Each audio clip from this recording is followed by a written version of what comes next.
In a realm that is under attack by an army of undead, the unity of humanity has emerged as its greatest strength. For centuries, they have fought against the undead, teetering on the brink of extinction. Now, they have managed to push back the undead to their final stronghold, located deep within the desolate Neverwinter.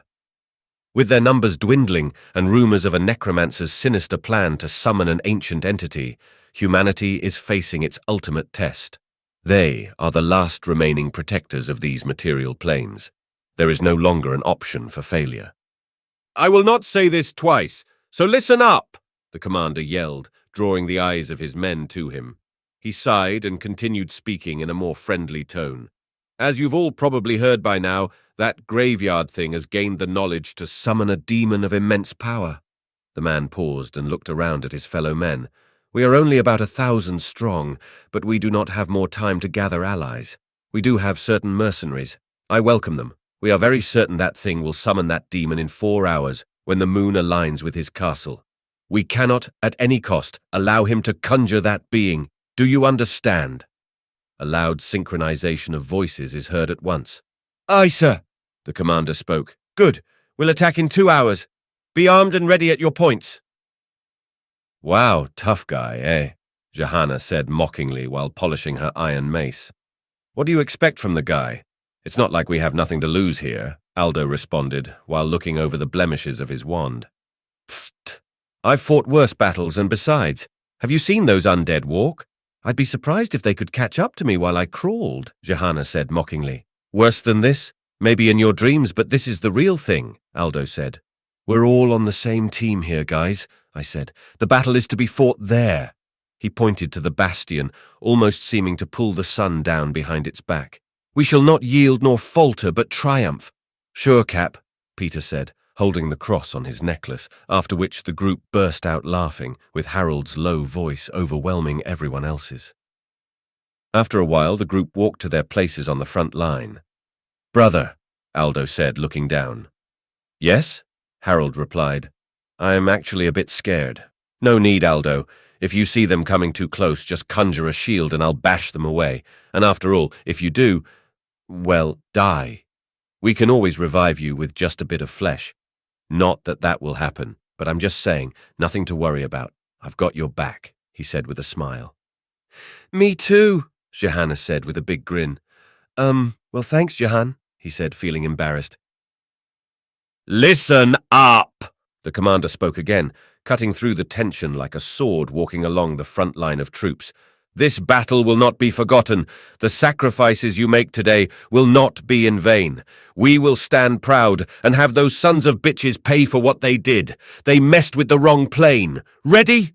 I could hear the tightening of rope around the trebuchets and the heavy breathing of men along. "Well, be all right, God favors us," Peter whispered. "Take this," as he handed me a small cross and a flask of holy water. "Thanks, Pete," I said. A silence fell upon the battlefield, the calm before the storm. "Charge!" And with that we were off. Johan and I led the charge, Peter following in close pursuit, and behind him Aldo and Harold. I saw how massive structures were wheeled alongside us towards the castle.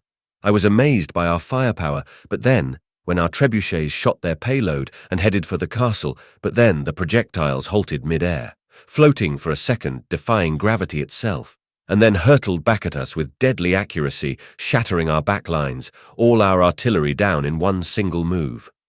Then we heard trumpets. The gates of the bastion opened, releasing cavalry, shutting soon after. We charged onwards, now entering the domain of those wretched undead. We started hacking and slashing. But Aldo was not with us. We saw him far behind us, trembling. "Brother, come here, it's not safe there," Harold yelled as he started running. Aldo slowly looked back down to his brother, who was mere meters from him now, and a ball of fire shot right at him. Then he was gone, burned to dust. "No!" Harold yelled. "You demon, I'll kill you!" Raising his great hammer, he ran straight into the oncoming enemy forces to the gate. "Watch out! You'll get surrounded!" I yelled. I tried getting to him in time, but there were just too many of them. When we finally got to him, he was just bone, all the flesh stripped from his body. "I've got a piece," Johan said, raising a bag with a piece of flesh. We had to get inside. Then we heard trumpets again. "The gate!" Peter yelled over the loud sound of the ongoing battle. Peter and I ran in after the cavalry. Jehan was still fighting the undead. "Wait for me," she said, running towards the gate. I felt a sense of impending doom. Just when she got to the gate, we heard a metallic click echoing throughout the battle. In a mere moment, the gate lunged downwards, its iron jaws snapping shut with a petrifying crunch. Jehanna's scream was cut short, substituted by silence as her lifeless corpse crumpled down on the ground, cut in two by the gate. "What the fuck?" I yelled and puked. Peter ran to her, holding her dead hand, and started murmuring incoherently, holding his cross. "She's fucking split in half. Don't you think I see that?" I was suddenly in the room next to the balcony. I heard the faint sounds of battle, and I felt unwell. Then I saw it, casting a silhouette on the wall next to me, with the face of a deity you should not worship, and the smile of a devil I did not believe in. I fell to my knees, but quickly lifted the cross I got from Peter. I heard a gut-wrenching laugh as the cross was ripped from my hands. "There is no God in service to you here under my roof." I heard a slight sizzle, a sound of burning flesh, and then I heard the wooden cross drop on the ground. I stood up, reaching for my sword when I was violently thrown into a wall. "Don't you understand? You see before you a being who has defied death, who has laughed in the face of those who thought they could stop me. I have vanquished armies with a wave of my hand and toppled empires with a single incantation. You are nothing." As he waves his hands and shackles form around my wrists, "I grant you this favor to watch this world burn from my palace." As he walks out on the balcony, he opens a bag and reaches out a tooth with red markings. I see how he chants a message, and the tooth begins to float and glow. The world seems to tremble in fear as a giant portal in the sky opens, growing bigger every second. Then I see a nose, a finger, and teeth, and slowly the eyes appear, the portal still too small to fit the beast through. I notice how my shackles fade and then disappear. The necromancer begins to stumble. "I am the one who awakens you. Follow my command and this world will be ours."